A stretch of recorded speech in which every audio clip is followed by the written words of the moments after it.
Cette semaine, à Parlons Affaires, il sera question de commercialisation sur le web. Parlons Affaires vous est présenté par Lemieux Nollet, comptable professionnel agréé, pour maximiser le potentiel de votre entreprise.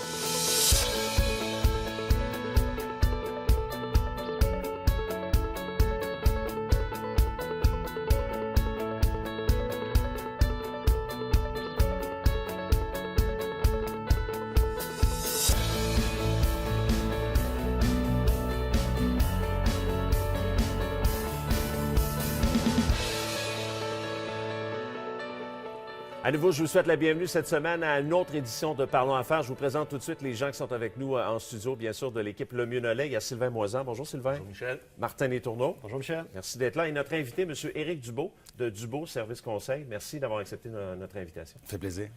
D'entrée de jeu, on va aller voir ce que cette entreprise offre aux gens, évidemment. On regarde le reportage qui suit.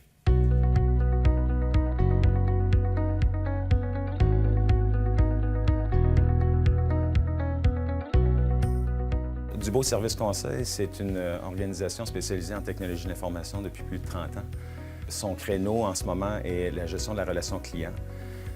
Alors, la gestion de la relation client, c'est tout ce qui touche le développement des affaires, l'organisation des processus en entreprise pour améliorer le travail. L'autre volet dans lequel on travaille de façon très spécifique, c'est la commercialisation sur le web. Alors, on parle vraiment de sites web intelligents, d'approches spécialisées pour vraiment développer des affaires sur le web de façon le plus autonome possible. Nos spécialités, une des grandes spécialités, c'est la gestion de la relation client. Et tout ce qui touche le développement des affaires, les stratégies de commercialisation pour vraiment créer un meilleur retour sur l'investissement lors de l'implantation de solutions de gestion. On fait des campagnes de marketing en ligne. Nous avons une solution qui s'appelle DSC Focus qui nous permet de prendre le client en main tout au cours de l'année et s'assurer que les activités de marketing qui sont faites sur le web sont non seulement pertinentes, mais qui sont récurrentes pour créer vraiment un momentum. Nos forces développement des affaires, ça fait quand même 20 ans qu'on travaille avec différents clients pour s'assurer qu'il y a de la progression dans le développement des affaires. Le marketing digital qui est rendu maintenant un incontournable pour le développement des affaires sur le web.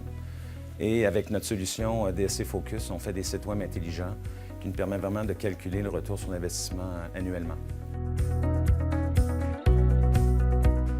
Nous, on a une approche très des années 2000. On a beaucoup de consultants, de programmeurs, d'infographes, mais ce sont tous des gens qui sont à leur compte. Alors, on utilise vraiment les nouvelles technologies pour communiquer et échanger entre nous. La plupart travaillent à la maison. J'ai des gens à Montréal, à Québec.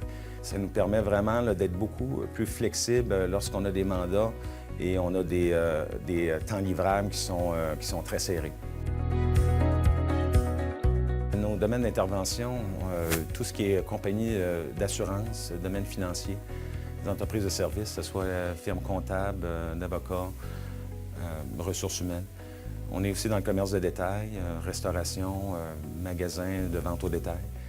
Et aussi, le gouvernement du Québec font partie de nos domaines d'intervention.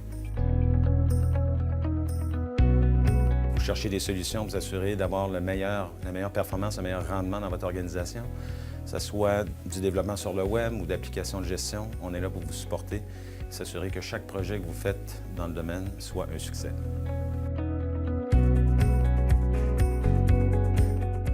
Nous sommes de retour en studio à Parlons Affaires. On va tout de suite demander à Sylvain une première question pour notre invité. Oui, Michel, Éric a au-delà d'une trentaine d'années d'expérience dans le domaine et j'aimerais qu'il nous explique la différence entre la publicité traditionnelle et la publicité inbound. Écoute, la publicité traditionnelle, on connaît tous qu'est-ce que c'est, hein? Les médias, journaux, TV, radio, qui, eux, et même envois postaux, par exemple, de masse. C'est un ciblage qui se fait beaucoup plus large, c'est-à-dire qu'on vise une grande audience sans nécessairement connaître le profil de l'utilisateur ou du consommateur. Tandis que l'inbound marketing, ce qu'on fait, c'est une publicité attrayante avec du contenu qui est intéressant, qui est le fun, dans lequel le consommateur internaute va vraiment absorber comme information. Et pour faire ça, dans le inbound marketing, il y a des méthodes, des façons qu'on va regarder ensemble pour vraiment donner le bon contenu à l'utilisateur consommateur qui répond à ses attentes au moment où est-ce qu'il fait une recherche, par exemple, sur le web. Est-ce qu'on pourrait considérer que actuellement, faire une recherche sur le web et qu'on arrive à la page générale d'une entreprise en ayant tapé un certain sujet là, dans notre recherche, que c'est un peu du traditionnel lorsqu'on est seulement à l'étape de la première page du site web de l'entreprise? Absolument. Si on ne fait pas d'efforts selon les méthodes qu'on va parler tantôt, on est dans un équivalent du traditionnel. Alors évidemment, si le site sort, puis on ne sait pas trop si ça répond à nos besoins, et ainsi de suite, souvent on change de page. Alors il est connu qu'une fois sur deux, un internaute qui arrive sur un site ouvre même pas la première page ou fait même pas la lecture. Donc, oui, vas-y, Martin. À qui s'adresse la clientèle cible que vous visez? Moi, je vous dirais, toute entreprise qui a un site web et qui veut vendre plus, qui veut se commercialiser, a intérêt à penser à regarder les bons côtés de faire du inbound marketing. J'utilise l'anglicisme inbound parce que c'est un peu ça qui est convoité dans l'Ouest, Montréal et ailleurs. Mais on appelle en français le marketing entrant, ce qui n'est pas tellement beau, mais pour les fins de la course, on va utiliser le mot inbound aujourd'hui. Donc, c'est le principe de créer du contenu, créer de l'attrait aux consommateurs. C'est ça. Et aussi, évidemment, d'être capable de comprendre c'est quoi que l'internaute fait ou c'est quoi sa réflexion dans sa consommation au moment où est-ce qu'il fait sa recherche. Alors, c'est un matchmaking qui doit être fait entre le consommateur, l'inconnu qu'on ne connaît pas, et notre contenu qui est supposé répondre quelque part à ses attentes dans son cycle de consommation. Pouvez-vous nous expliquer plus en détail la méthodologie par rapport oui. En fait, dans l'inbound, la méthodologie, puis je vais vous donner un petit peu l'exemple d'un entonnoir. Imaginez-vous un entonnoir dans lequel, en haut de l'entonnoir, c'est la page d'accueil de votre site. Alors, il est connu en ce moment qu'une fois sur deux qu'un internaute va sur votre site, il rebound, il rebondit sur votre page d'accueil. C'est-à-dire qu'il ne s'intéresse pas vraiment à votre site parce que vous n'avez pas su lui donner l'information qu'il recherche en termes de contenu précis. Sinon, ça lui amène à faire trop de recherches par lui-même? Bien, je veux dire, ce que les internautes font, c'est qu'ils font une recherche sur des mots-clés particuliers, mais il y a des retours, évidemment, dans la première page. Puis quand ils cliquent sur le premier ou deuxième ou troisième lien, ce lien-là, généralement, si les activités de marketing n'ont pas été faites dans un contexte inbound, t'amène sur la page d'accueil. Alors, sur la page d'accueil, ça ne répond pas nécessairement à ta recherche. Alors, on a tendance rapidement, parce que le temps presse dans la vie, de tourner et aller voir le deuxième lien. Le deuxième lien t'amène encore sur une page d'accueil. Alors, imaginez-vous dans l'entonnoir, vous êtes en haut de la page. Imaginez-vous dans l'entonnoir, il y a du contenu qui est le contenu de votre organisation. Alors, si on reste juste en haut de l'entonnoir, puis on sait qu'une fois sur deux, l'internaute va changer de page après 3 secondes, on a intérêt vraiment à lui présenter l'information et le contenu le plus pertinent possible en fonction de son besoin, de son cycle de consommation aussi. Alors, vous me posez la question, c'est la méthodologie, mais l'objectif 1, c'est d'attirer l'internaute. Alors, pour l'attirer, oui, il y a quand même des travaux à faire pour nous faire connaître. On peut acheter au début des mots-clés sur Google pour s'assurer au départ qu'on se présente dans la première page. Mais principalement, pour attirer des gens, il faut commencer à travailler sur les sujets dans lesquels le consommateur recherche. Alors, si on fait une recherche, par exemple, je vais prendre un exemple au niveau comptable, si vous me le permettez. On sait que les firmes comptables offrent toutes sortes de services, avis au lecteur, des états financiers vérifiés, ainsi de suite. Mais moi, comme entrepreneur, imaginez-vous, je vais faire une recherche, puis que moi, j'ai besoin, j'aimerais ça, j'ai un start-up, je commence une compagnie, j'aimerais ça chercher toute organisation qui peut m'aider sur des subventions, admettons, ou des crédits d'impôt. Peu importe. Prenons subvention. Bien, je ne vais pas taper le nom de votre compagnie, je ne vous connais pas. Hein, on s'entend que je vais taper une information comme « je recherche les subventions ». Je devrais mettre le mot Québec parce que si on le met en français, je peux avoir des informations qui viennent de la France parce qu'on est en français. Alors, oui, les mots-clés, la recherche qu'on fait, on en fait tous, mais le résultat qu'on recueille lorsqu'on va dans les engins de recherche, on n'a souvent pas la réponse. Pourquoi? Parce que les organisations n'ont pas fait le travail de créer un contenu spécifique qui va répondre au contexte de recherche du consommateur. Alors, c'est le matchmaking de tout ça qu'il faut faire. Donc, attirer le consommateur. Une fois qu'on l'attire, on veut le convertir. À quoi ça sert faire un site si on a des internautes inconnus qui viennent voir notre site? En bout de ligne, ils s'en vont. Un internaute, on veut le convertir en client actif. On veut avant tout le convertir en client potentiel. Puis pour le convertir en client potentiel, il faut être capable de capturer certaines de ses informations personnelles. Puis pour lui donner ces informations personnelles-là, il faut qu'il nous fasse confiance. Alors, sur le site, c'est la première fois qu'il tombe sur mon site, admettons, sur votre site à vous, dans le contexte d'une recherche de subvention. Ça serait le fun que lorsqu'on fait la recherche, j'arrive directement dans votre section qui parle de subvention, puis que vous me donnez toutes les informations adéquates pour bien comprendre quelles sont mes options, quels sont mes enjeux. Et si vous me laissez des informations, puis vous me dites, on va vous donner plus d'informations en échange, par exemple, de vos informations personnelles, comme votre courriel, là, vous venez de le convertir. Parce que si l'internaute, l'inconnu, vous laisse de l'information sur ses personnels pour avoir un guide, un document explicatif, un rapport sur les subventions, et ainsi de suite, il va être prêt à faire un échange de confiance puis donner ses coordonnées personnelles en contrepartie d'une information pertinente qui vient de votre organisation. Donc, c'est à ce stade-ci que vous établissez la relation avec le client potentiel. Absolument. Puis ça doit être dans une continuité. Tu ne fais pas ça juste 2 semaines. Là. C'est une année longue pendant les 10, 15 prochaines années, tant et aussi longtemps que l'Internet va exister, puis qu'il y a une migration quand même sur la façon de travailler. Évidemment, pourquoi on fait la recherche sur Internet? C'est parce que c'est un des plus gros centres d'information au monde. Et l'information est éparse. Et on va essayer de trouver dans ces milliards de pages-là l'information qui répond à notre recherche, notre besoin dans le temps le plus rapide possible. Donc, convertir est très important. Quand on convertit, bien, qu'est-ce qu'on va faire? On a toutes sortes de mécanismes que, on n'ira peut-être pas dans le détail nécessairement aujourd'hui, mais quand je parle tantôt de donner un guide ou une information pertinente de votre organisation, par exemple, eh bien, c'est sûr, ça prend des mécanismes à l'intérieur, être capable de capturer le nom de l'individu, des formulaires adéquats, et tout le montage des pages web spécifiques à la campagne ou l'activité de marketing qu'on veut faire. Dans ce cas-ci, on ciblerait toutes les entreprises qui cherchent des subventions, dans notre cas. Puis ça peut être sur n'importe quel service et produit de votre organisation, que ce soit du retail, que ce soit du service conseil ou autre. Tous ceux qui ont un site web qui ont besoin de vendre plus de vendre plus et aussi de garder ses clients actifs et intéressés pour vendre un 2e, 3e produit ou service.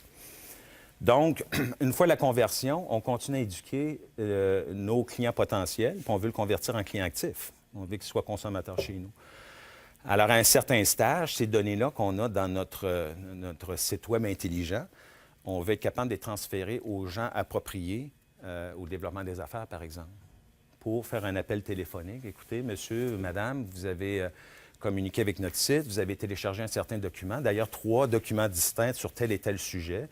Est-ce qu'on peut vous être utile, et ainsi de suite. Puis on essaie de clore avec l'interaction humaine à la toute fin. M. Dubois, on va s'arrêter quelques instants. Oui. On fait une pause et on va revient dans quelques minutes avec Dubois, Service Conseil. Restez avec nous.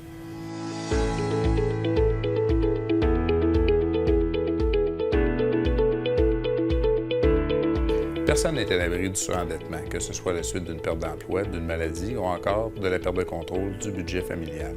Chez Le Minolet, nos professionnels prendront le temps, lors d'une rencontre gratuite, confidentielle et sans obligation de votre part, d'évaluer la meilleure solution à votre situation afin que vous retrouviez l'équilibre financier.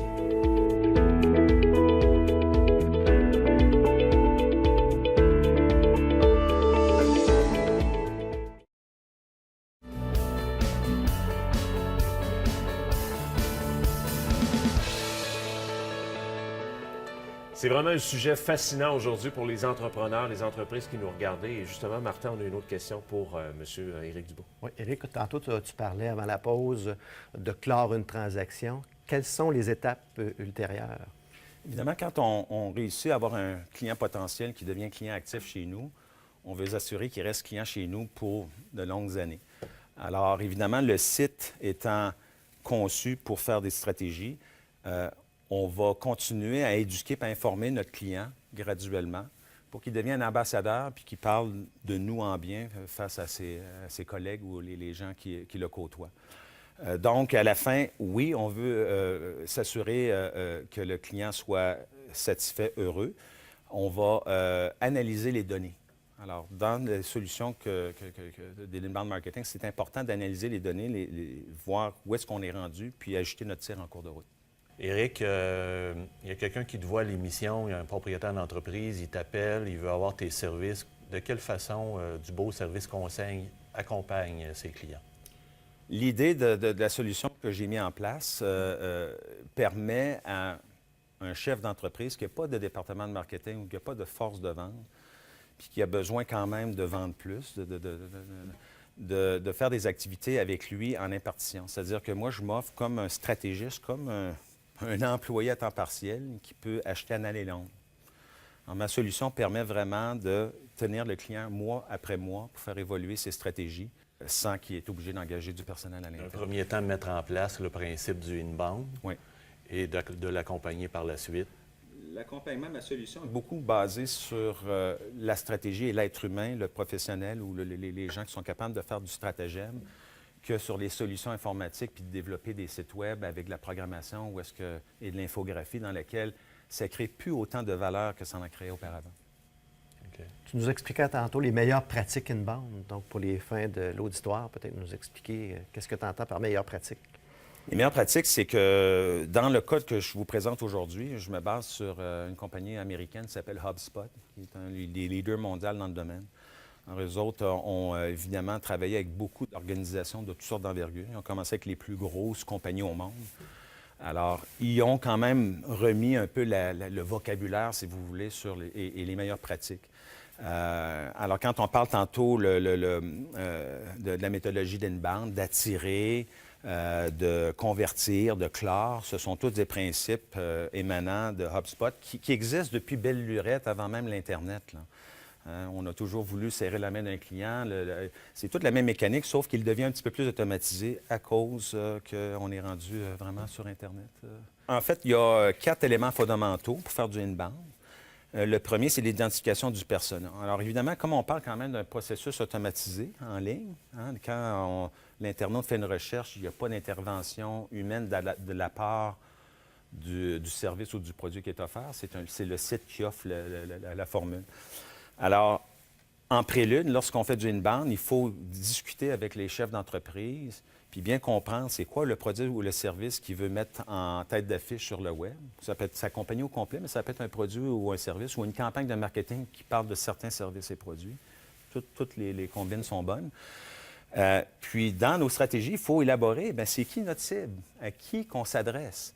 Alors, comme on ne sert pas la main de l'individu puis on ne le connaît pas, on ne connaît pas ses informations personnelles, dans le fond, on a besoin de l'anticiper. Alors, ce qu'on développe, on développe un persona. Un persona, dans le fond, c'est un profil fictif d'un individu qui répond à certains critères démographiques ou d'intérêt, ainsi de suite. Dans notre cas, par exemple, dans mon cas à moi, j'aurais tendance, dans tout ce que je fais, à développer un persona qui vise les gens qui sont dans le domaine marketing. Ça peut être un vice-président, un directeur un directeur marketing, mais c'est sûr que dans ma réflexion de persona, je ne définirai pas un directeur informatique parce qu'on parle de stratégie de commercialisation et non de programmation de site web. Alors, c'est toujours important de bien définir nos personas fictifs. Puis à partir de là, on développe la stratégie, les mots-clés, tout l'environnement qui va potentiellement répondre à ce persona-là. Alors évidemment, quand on met ça en ligne, là, c'est là qu'on voit les résultats. Est-ce que la façon qu'on a adressé nos mots-clés, nos informations pour attirer des gens et notre contenu a bien répondu à ces personas-là. Évidemment, si je me retrouve à la fin d'une semaine avec 15 inscriptions pour un téléchargement d'un document sur l'inbound marketing, que je vois dans le formulaire que tout le monde a coché que je suis un VP marketing, on pourra dire que j'ai un score parfait, que mon persona répond aux critères que je voulais mettre en ligne pour la recherche et que le résultat, je le vois avec mes téléchargements de documents puis que les gens deviennent des clients potentiels chez moi. Et là, il y a un cycle de consommation sur lequel il faut travailler par la suite. Le cycle de consommation, il est identifié en 3 stages. Le premier stage, c'est le stage de conscientisation. Mais ça, je vous parle très bien. Si je donnais un exemple, par exemple, que j'ai mal à la gorge, c'est très simple. Je suis en train de me conscientiser que j'ai un problème, j'ai mal à la gorge. Le deuxième stage dans le cycle du consommateur, c'est la considération. Bon, bien là, qu'est-ce que je fais, là? Quelles sont mes options pour répondre à mon symptôme? Tu sais, je commence à considérer potentiellement des solutions. À un certain point, le stage de décision. Le troisième point, c'est l'action que tu vas entreprendre. Je vais aller à l'hôpital si je pense que je suis vraiment en problème, ou je vais aller à la pharmacie m'acheter des médicaments, ou aller dans mon comptoir prendre ce que j'ai. Là, c'est un exemple sur... mais la consommation, c'est ça. On est toujours dans un mode de conscientisation, de considération, puis de prendre une décision. Alors, quand j'automatise en inbound des informations pour répondre à un certain critère, les consommateurs sont quelque part dans leur stage. Soit ils sont déjà prêts à prendre une décision, puis ils veulent acheter. Alors, dans le troisième stage du cycle de consommation de l'internaute, du consommateur, le stage de décision, c'est très important de présenter une offre qui va répondre vraiment, qui va être vraiment une excellente connexion avec le consommateur en ce qui a trait à sa recherche. Alors, ce qui nous amène à parler de vraiment être capable de créer du contenu pertinent avec le contexte du consommateur pour avoir la meilleure présentation d'offres qui répond aux besoins du consommateur. Le dernier point dans l'inbound marketing au niveau des outils, des méthodes, c'est d'être capable de diffuser cette information-là. Alors, toutes les informations qu'on a sur un site Web, on veut être capable de le diffuser dans les médias sociaux appropriés pour élargir, si vous voulez, un petit peu le contenu. Oui, la recherche en inbound pour venir lire l'information, mais aussi de l'envoyer dans nos contacts, nos relations d'affaires pour éduquer les gens, les amener à venir sur le site, puis donner leurs coordonnées, leurs informations aussi. Éric, ton équipe de travail accompagne l'entreprise dans le processus? Nous, on est en répartition. Moi, je travaille avec des gens qui sont des gens d'expérience. Souvent, ce sont des gens qui sont à leur compte, qui ont une spécialité bien spécifique. Alors moi, je magasine chacune de mes ressources comme des gens autonomes, efficaces, que je peux aussi contrôler en matière de délégation d'informations. Et en ce moment, j'ai une équipe multidisciplinaire, autant en infographie qu'en développement de contenu stratégique. Moi-même, en tant que consultant, je pratique en entreprise faire des plans marketing, des plans de commercialisation, développer vraiment les objectifs. Ça ne sert à rien de faire du inbound si on ne sait pas exactement qu'est-ce qu'on veut faire, qu'est-ce qu'on veut atteindre comme objectif. Et tout ça, dans notre offre, se fait généralement sur une séance de 12 mois. Ce n'est pas une activité qu'on fait un mois puis qu'on arrête après. Il faut entretenir, puis éduquer, puis s'assurer de garder toujours un bon positionnement puis offrir le bon contenu aux consommateurs. On disait que toute entreprise qui a un site Web, qui veut développer son marché avec entre autres, son site Web, aurait intérêt à mettre en place le principe du inbound. Mais est-ce qu'il y a des types d'entreprises qui auraient encore plus intérêt à installer ce type de fonctionnement? Si vous êtes à l'exportation d'un produit ou un service mondialement, on peut s'attendre que si vous voulez le vendre, ce produit-là, puis les gens font de la recherche mondialement, multilingue, l'inbound est très important, puis de faire des stratégies en conséquence aussi. Ça devient plus complexe. Alors, oui, sur un produit de masse, par exemple, où est-ce que des milliers ou des centaines de milliers de gens peuvent consommer, ça s'applique très bien, mais ça s'applique dans tout. Je peux donner l'exemple tantôt en service conseil. Pour n'importe quelle entreprise, on cherche des subventions, des crédits d'impôt, et ainsi de suite. C'est sûr que si on fait une recherche et on tombe sur l'organisation qui est capable de nous répondre immédiatement, bien, c'est gagnant pour cette compagnie-là qui a fait l'investissement dans l'inbound. Tant pour les entreprises, donc, de produits que d'autres qui offrent des services. Absolument. Le retour sur investissement pour l'entreprise qui investit dans l'inbound? Bonne question. Dans nos outils, bien évidemment, on a tout ce qu'il faut pour analyser les données puis se rasseoir avec nos clients pour juger de notre résultat puis voir s'il y a des modifications ou des réajustements de tir. C'est ça qui est important. Ce n'est pas une science parfaite dans laquelle tout est réglé, encore une fois. C'est une question de gestion, de bien s'assurer que ce qui a été fait comme activité a donné un certain rendement puis que ça vaut la peine de continuer parce qu'on évolue, on avance, puis on devient plus compétent dans ces activités-là. Messieurs, on s'arrête quelques instants. On revient tout de suite après avec Éric Dubault de Dubault Service Conseil. Restez avec nous.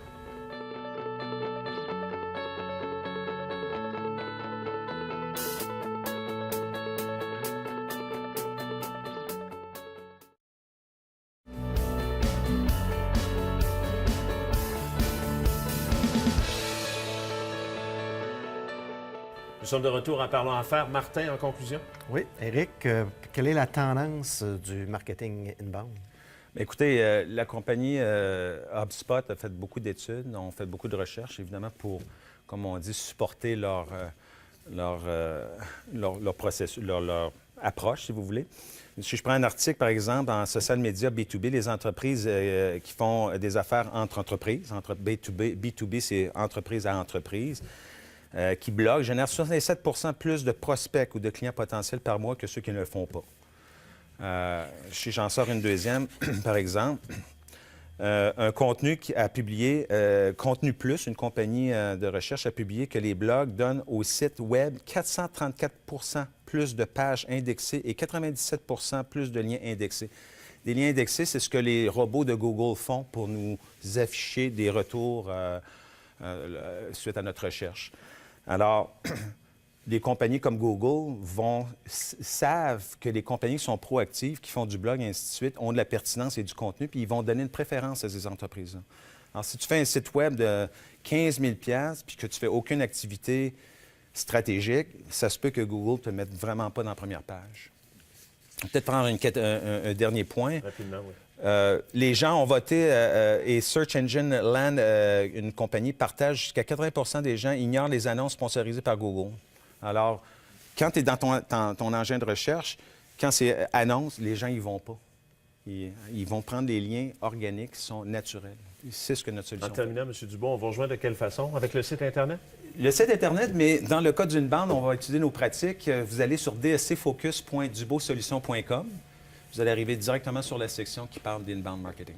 Et on rappelle que vous faites affaire, évidemment, votre entreprise s'appelle Dubo Service Conseil. Oui. Donc, vous pouvez vous déplacer en entreprise sans problème. Sans problème. Excellent. Merci beaucoup, Éric. Ça fait plaisir. De votre présence. Merci beaucoup à Sylvain Moisan et Martin Letourneau de Le Mieux-Nollet. Merci. D'avoir été là. Merci à vous. À la semaine prochaine.